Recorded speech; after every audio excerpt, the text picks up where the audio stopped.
Bonjour les amis, bienvenue sur Sariou Pronostic PMU, la chaîne qui analyse chaque jour le quintet plus avec passion, sérieux et régularité. Si tu es nouveau ici, je suis ravi de t'accueillir parmi nous. Ici, on décrypte ensemble les courses, on observe les formes du moment, les conditions de course, les jockeys, les entraîneurs et tout ce qui peut nous aider à mieux comprendre le quintet plus du jour. N'hésite pas à t'abonner pour ne manquer aucune analyse quotidienne et active la cloche pour être alerté dès que la vidéo sort. Tu peux aussi rejoindre la communauté en commentaire. C'est toujours un plaisir d'échanger avec vous.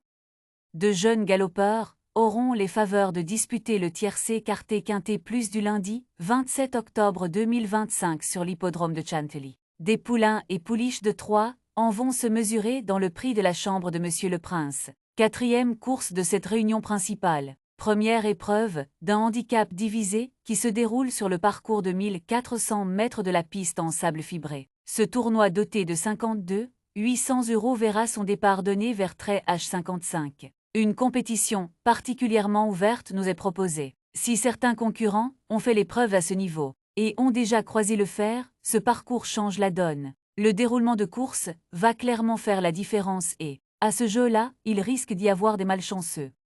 Maintenant, on va se pencher sur les outsiders du jour, ces chevaux que le public ne retient pas forcément en priorité, mais qui possèdent pourtant de vrais atouts à défendre. Dans ce type de course, il suffit parfois d'un bon parcours ou d'une décision de driver bien inspirée pour venir chercher une belle place à l'arrivée. Certains de ces concurrents affichent une régularité intéressante, d'autres retrouvent un parcours sur lequel ils ont déjà brillé, ou sont associés à des professionnels en réussite. Ce sont des profils à surveiller de près, car ils peuvent venir jouer les troubles faits et permettre aux observateurs attentifs de faire la différence dans l'analyse de cette épreuve.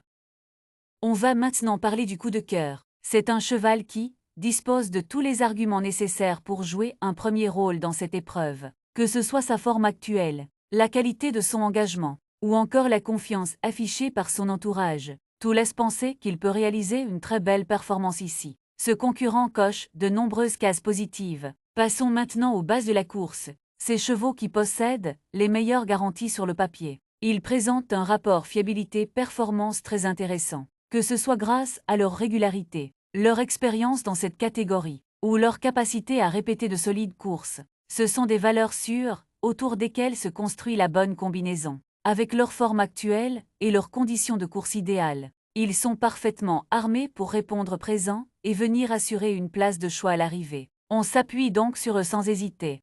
Le simple gagnant placé vous propose des chevaux qui présentent un profil très solide. Ce sont des concurrents réguliers, capables de terminer dans les toutes premières positions si la course se déroule à son avantage. Ils montrent qu'ils avaient la qualité nécessaire pour faire l'arrivée dans ce type d'épreuve. Le couplet gagnant placé, une formule qui permet de viser un gain très intéressant tout en gardant une certaine sécurité. Le tiercé, c'est tout simplement l'objectif de trouver les 3 premiers chevaux à l'arrivée d'une course, dans l'ordre ou dans le désordre selon la formule choisie. C'est un format emblématique des courses françaises, car il demande à la fois une bonne lecture du papier et une vraie stratégie pour analyser les forces en présence. Dans mes vidéos, quand je parle de cette partie, le but est de vous expliquer qui possède les meilleurs arguments pour se hisser dans les 3 premiers. Et pourquoi cela vous aide à mieux comprendre la course et à anticiper le scénario possible. Le quintet, c'est l'épreuve phare de la journée dans les courses françaises. Le but est de réussir à identifier les 5 chevaux qui devraient jouer les tout premiers rôles. Ce type d'analyse demande encore plus de précision, car il faut élargir la réflexion aux différents profils engagés, à leur régularité, à leur forme du moment ainsi qu'au déroulement de la course.